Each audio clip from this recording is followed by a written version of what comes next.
Hey everyone, welcome back to John's Watch. Today I'm going to be taking a look at a game called Bloodless. This game was released on Steam on August 29th, 2024. Its regular price is $18.99 Canadian, or your regional equivalent, and it's developed by Point and Sheep and published by 3D Realms.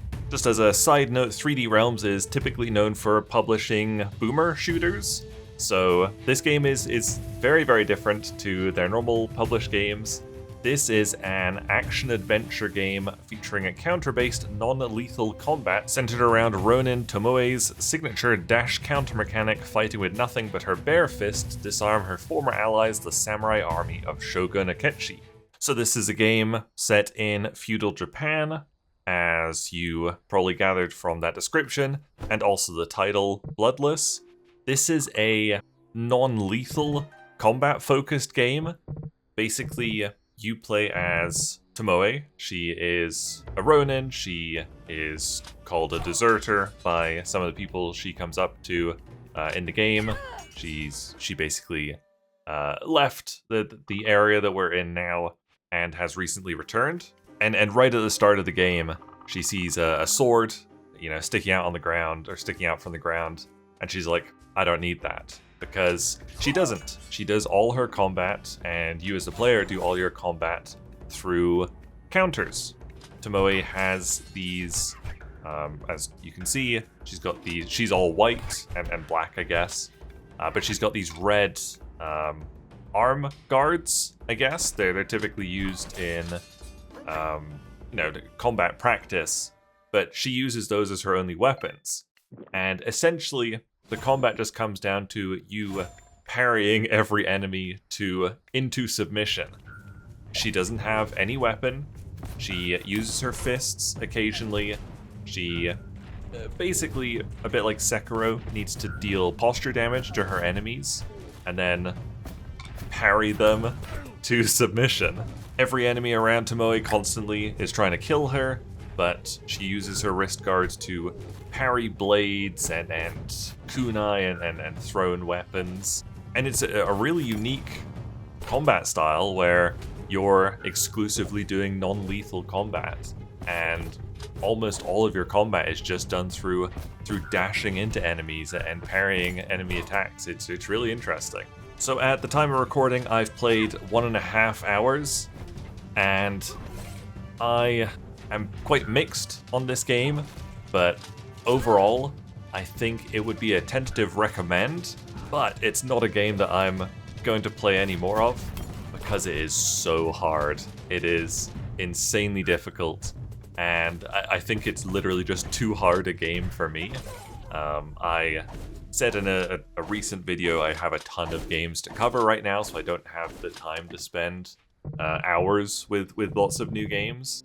And this is a game fairly like Sekiro, I think, where if you take the time to learn every single encounter and kind of figure out what timings you need for which enemies, I think you can be very good at this game. It's a game that will definitely reward you for patience and learning and retrying combat again and again and again, because you will die constantly and will have to keep trying.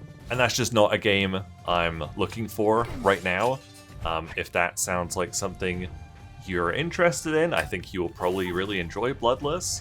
I really enjoyed a lot of Bloodless, but many of the combat encounters, and at first it was just the boss encounters, were too hard for me and more frustrating than anything.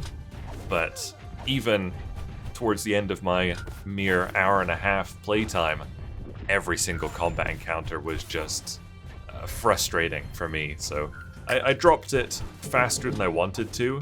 But the atmosphere and just walking around and like even Tomoe's movement and a bunch of the systems, the collectibles, were so good, and I really wish I could play more of it. This is a game that, blasphemy, I'm sure I would love to have a difficulty setting. If this is by default it's on normal or hard difficulty, I'd love to just play this on easy. I'd love to experience this game, but it's literally just too hard for me right now. It starts off very reasonably. You basically start against just regular bandits who have got a sword, and when they come at you, they'll kind of glow white, and their slash in front of them will be white, and you just have to press the A button to dash into them. Later on, you're able to unlock a skill that lets you just press the A button and you parry where you're standing, but at the start of the game you have to be moving and dashing into enemies to counter them.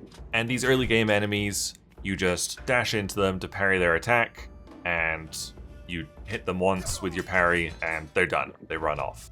Then you'll find enemies that have more range. They can throw kunai at you, and you can parry those, but it won't incapacitate the enemy.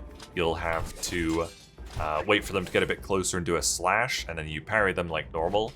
But these enemies, whenever they've been parried and defeated, they'll throw an extra kunai at you, so you just have to make sure you're dashing a second time after killing them, which again takes a bit of learning and practice to figure out the timing for those enemies. All of your dashes take stamina.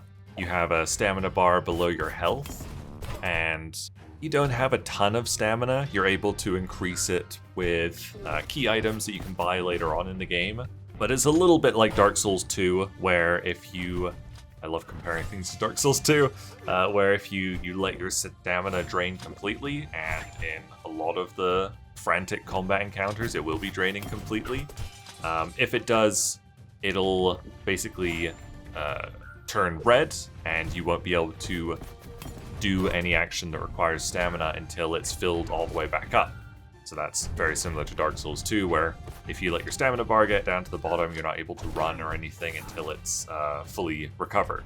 Something I really like about that is that it gives you an audio cue. If you've drained your stamina and you try and dash, it'll do like a little dudum, just telling you, oh, you can't do this right now. So I quite like that, because there's usually a ton going on the screen, and it's hard to tell. At the start of the game, you've got 3 health bars, basically, or 3 chunks of a health bar. Like the stamina, you're able to increase those later. If you take damage, you lose one of those chunks. If you lose all 3, then you're dead and you go back to your last checkpoint. Checkpoints are very frequent, which is good. And you're also equipped with a gourd. A healing gourd, you mix healing tea in it. And at the start of the game, you've got 3 charges in there. Basically, as you're going around through the game, you'll find these tea plants, which you can break to get the tea leaves and mix those into your healing gourd of tea.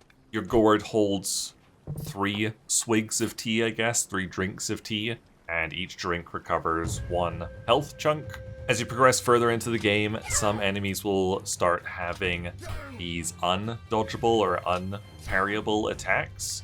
You can tell what they are because their attack will glow red instead of white, and basically if it glows red, you just gotta get out of the way because you can't dodge it. I found some of those attacks feel very unfair. Like, an enemy will be about to do a red attack, and I'll be so close to them that I just will not be able to get away in time to dodge it, which always feels really bad. You're also able to press the X button to do kind of a quick combo of jabs with your fists. You can use this to drain the enemy's posture bar. Some of the bigger enemies will take a couple of parries in order to fully drain their posture bar, and some of them even have 2 phases, very like Sekiro.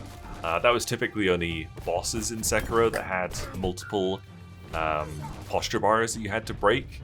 But there's a lot of regular enemies in this, and you're usually fighting many of them at the same time, where you have to break 2 posture bars to defeat them, basically. Later on again, you're able to get key arts, which is just kind of like an extra special attack, which drains a huge chunk of the enemy's posture. It's usually about half of their posture bar on the big enemies. These attacks use key charges, which you can see in the top right. Those are the purple gauge in the top right, and you recover that from successfully parrying enemies. So there's a lot of really cool systems going on in here, and you can customize your character build a little bit. You're able to equip crests, which are sort of like talismans that give you fairly minor bonuses. One of the crests, the first crest you're given, is one that lets you drink your healing tea faster. Basically, you've got 4 crest slots, I guess, but some crests take up more than 1 slot. So the tea crest takes up 2 slots. One I found later was that sprinting costs less stamina. That one only took up 1 crest slot, so I would have still had 1 crest slot open. You're also able to progress through a skill tree. I didn't think the skills were overly exciting, at least at the start. But yeah, after some encounters, you get a skill point, and you can use that in the skill tree. So yeah, there's a lot of systems here, but the combat really does come down to dodging and parrying. And it feels really good at the start, but very quickly it gets just overwhelming, and I think quite unfair. All your combat encounters come down to waves of enemies. So you'll come into an encounter, even just a regular non-boss encounter, and you'll have like 2 sword guys and a ranged guy on there, and you have to get rid of all 3 of them, and then maybe you'll have to fight 2 big guys. And as soon as there's more than 1 enemy, especially the big ones, they're so difficult to juggle. The idea definitely seems to be to just focus down 1 enemy. But when there's so many on screen at the same time, and they're all throwing out red attacks to you, it just gets so overwhelming and really frustrating. And yeah, if you die, you just go back to the last, it's like a torch, a fire that you rested at. These fires let you change your equipped charms, your crests, and they let you refill your healing tea, so that the runbacks are never too bad. Occasionally there's been like a cutscene we'll have to play every single time you go to an encounter, even a non-boss encounter, and that's really frustrating because, I don't know, it's just kind of delaying getting back into the combat when you're trying to get into the rhythm of it.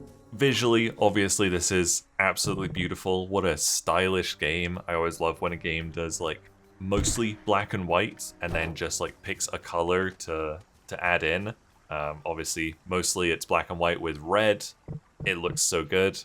Each area in the game has a different color tone. So you can see when you like go between the city and like the outskirts, it goes from like red to gold, or if you go into the bamboo forest, it suddenly becomes green. It's just a really nice touch. One of the locations is a tea house, and it's just nice and pink in there. Really cool. Love the visuals. It looks beautiful.